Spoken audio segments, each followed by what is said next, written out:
L'épître et l'évangile se correspondent. On comprend mieux la mystérieuse réponse de Jésus à sa mère si on se remet dans le climat qu'évoque saint Paul. Saint Paul parle de la multiplicité des charismes et la liste en paraît pas très cohérente au premier regard. Cependant, si on se réfère à un groupe familial, dans une famille, on observe assez facilement que la liste qui est proposée par saint Paul correspond aux différentes phases de l'éducation de l'enfant. Évidemment, les pères et les mères n'ont pas tous des charismes au degré où parle saint Paul, mais cependant ce sont les mêmes dispositions. L'enfant qui éclot à la vie, il a d'abord besoin de chaleur, de tendresse, d'affection. Et puis il a besoin en même temps qu'on lui apprenne à se servir de sa raison, qui va éclore. Mais cependant, il a quelques mal, il a quelques peines. Ce n'est pas les parents, ne sont pas les parents qui rendent l'enfant intelligent. C'est Dieu qui donne l'intelligence. Mais cependant, il faut éveiller le sens de l'enfant, y compris le sens rationnel. Et puis ensuite, l'enfant a besoin d'être redressé, d'être instruit, d'être stimulé pour faire le bien, d'être freiné quant à ses mauvais penchants, toute chose qui constitue l'éducation. Et puis enfin, une phase ultérieure, et qui actuellement présente tant de difficultés, il faut que l'enfant ait un milieu constitué par des enfants de son âge, qui lui apprennent déjà la vie, le caractère social de la vie, avec lequel il sera confronté dans quelques années. Et bien sûr, reprenez la liste de saint Paul. Vous verrez que les charismes dont il parle s'appliquent respectivement à peu près à ces différentes phases de la vie. Il y a d'abord les charismes d'ordre intellectuel. Il faut une lumière pour comprendre les vérités de la foi. Et comme nous sommes des enfants dans le royaume de Dieu, nous pouvons comparer l'épanouissement spirituel selon ses phases successives aux phases de la vie d'un enfant. Il y a donc besoin que tel ou tel dans le corps chrétien jouisse de ses charismes pour expliquer aux autres les vérités de la foi, pour apprendre aux fidèles, leur rappeler qu'ils ont la grâce du baptême, qu'ils ont la lumière de la très sainte foi, qu'il faut appliquer cette lumière qu'ils ont entendue depuis le baptême aux vérités de la foi, ou aux circonstances difficiles que nous traversons, par exemple, pour voir quelle partie qu'ils vont suivre. Et puis ensuite, il y a l'exhortation. Et l'exhortation qui doit s'accompagner, évidemment, et de bienveillance, de tendresse. Il faut exhorter vraiment par affection. Et puis enfin, le milieu social dans lequel il faut que le chrétien s'épanouisse. Et là, ce sont les monitions, les pressentiments que l'on peut avoir, des dangers qui se présentent. Et les charismes sont appropriés pour précisément prévenir les multiples dangers qui, surtout à l'heure actuelle, risquent de paralyser, au bénéfice de Satan, la vie de l'Église. Et pour faire tout cela, eh bien, saint Paul décrit ensuite quelles sont les dispositions que nous devons avoir, et qui en définitive ne sont rien d'autre que la charité, l'espérance et la foi. La charité, il faut aimer avec sincérité, aimer du fond de son cœur. Ne pas aimer en prononçant les formules de politesse qui sont souvent le paravent de l'égoïsme, mais aimer de tout son cœur. Que ce que l'on peut faire, on le fasse de tout son cœur. Ensuite, il faut la joie de l'espérance. Et cette joie de l'espérance doit être communiquée. Et enfin, il faut une communicabilité. C'est-à-dire que ce que l'on a en soi-même, les ressources que l'on possède, il faut être disposé à les donner aux autres.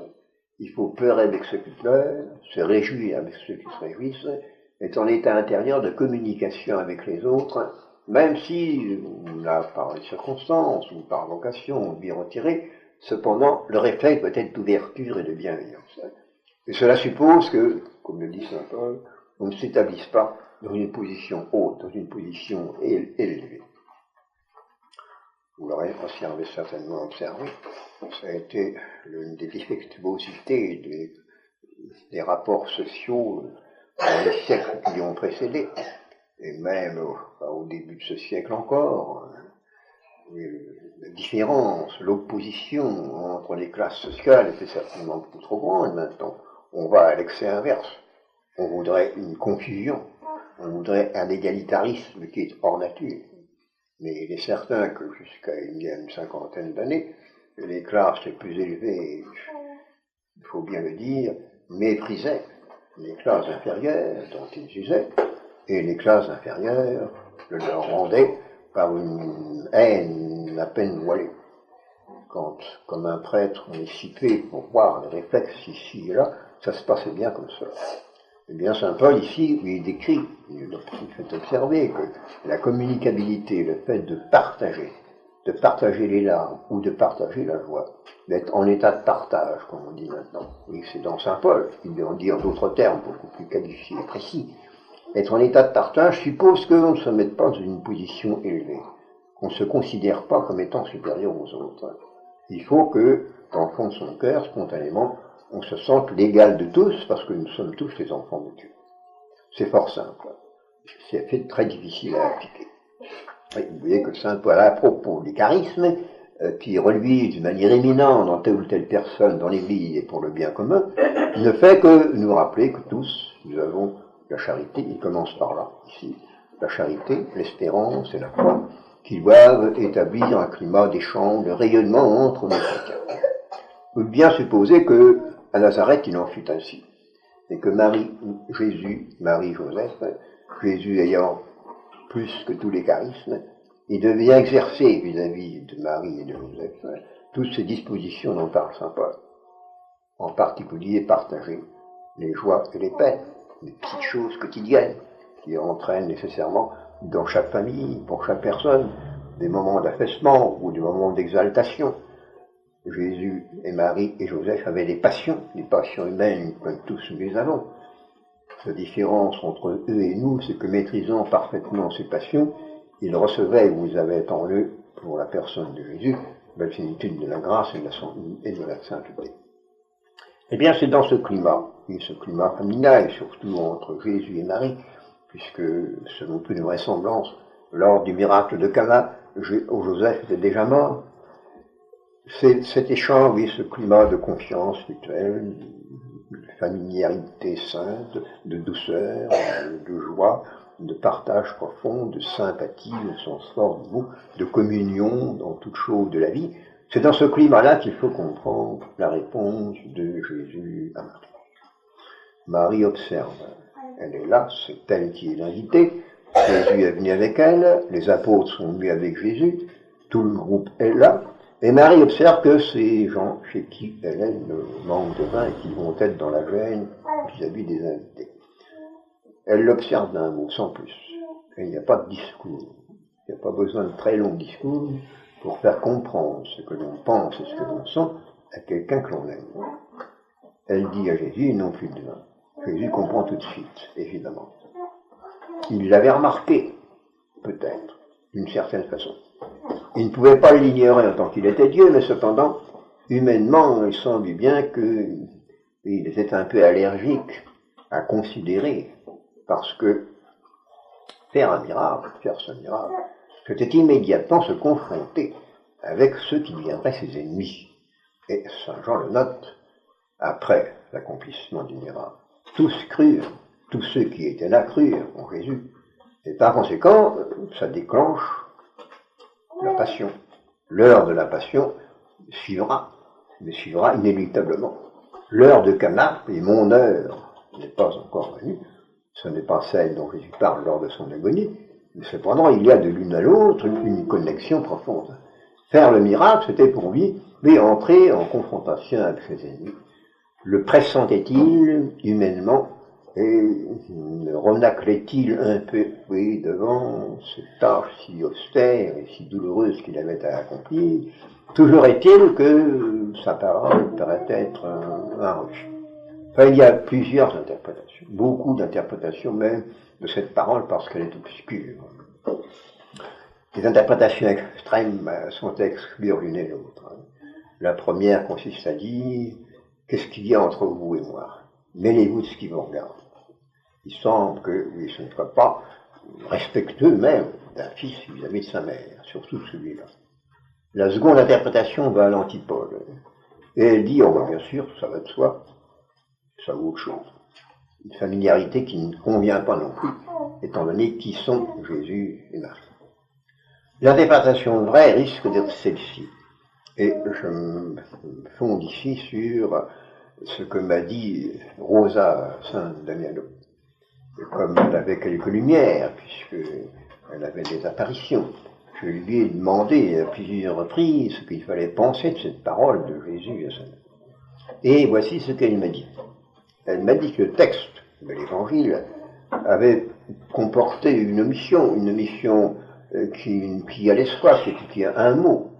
Au lieu de dire « qu'est-ce qu'il y a entre vous et moi ?» Jésus dit à Marie « qu'est-ce que ça fera de plus? Qu'est-ce que ça changera entre vous et moi? Cosa di più fra me et te? Qu'est-ce qu'il y aura de plus si je fais le miracle? Non. » Jésus fait allusion ici à ce contexte précisément d'affection, de confiance, d'échange. Il est clair qu'au point où ils en sont, lui et la Sainte Vierge, ce signe extérieur ne changera rien à leur rapport.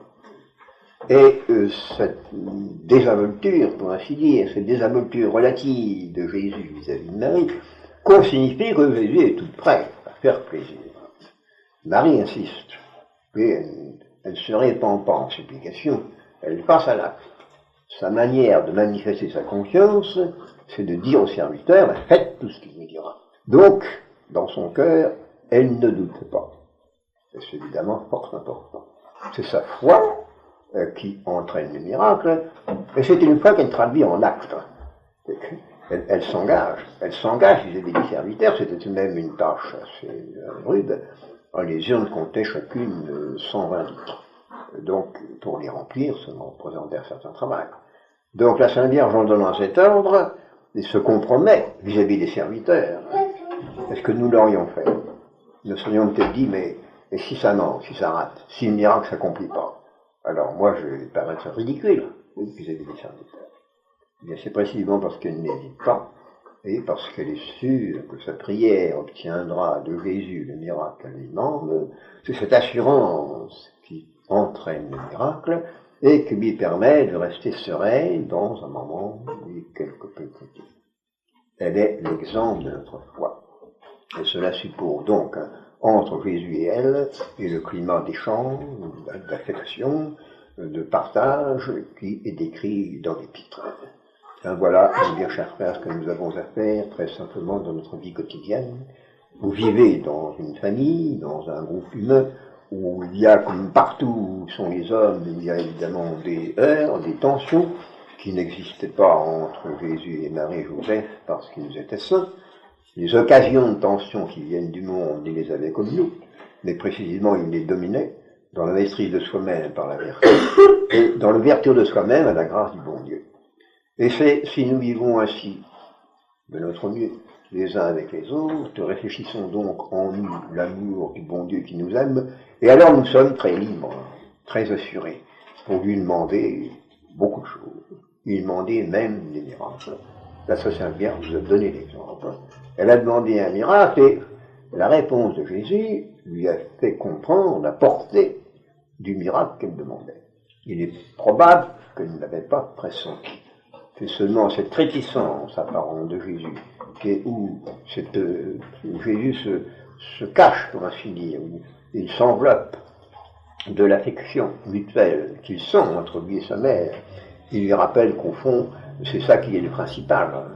Donc c'est là-dessus que repose la rédemption, et que lui, cependant, son heure n'est pas encore venue. C'est un refus, pratiquement c'est un refus. Il y a une opposition, mais entre la parole de Jésus qui répond à la quête intime de Marie, et puis la phrase qui dit ensuite « Mon heure n'est pas encore venue ».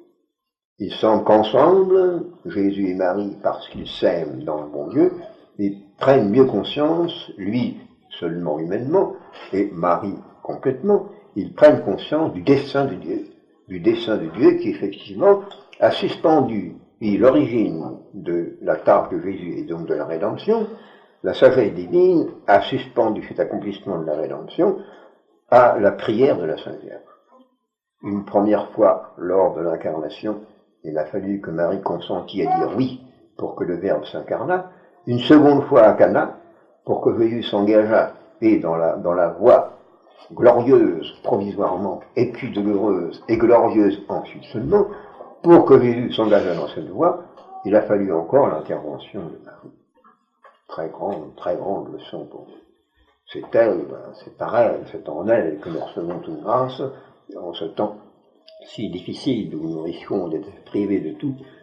Adressons-nous avec conscience à celle qui a eu l'audace, l'assurance, mais dans la joie de l'espérance et la sincérité de l'amour, de demander à Jésus lui-même tout ce dont elle et ceux qui l'entourent ont besoin. Ceux qui opèrent en Marie ne pêchent pas, ceux qui prient en Marie sont toujours exaucés. Demandons-lui de tout notre cœur, d'abord de conserver la grâce de la foi, et demandons pour l'Église que la paix revienne dans la vérité.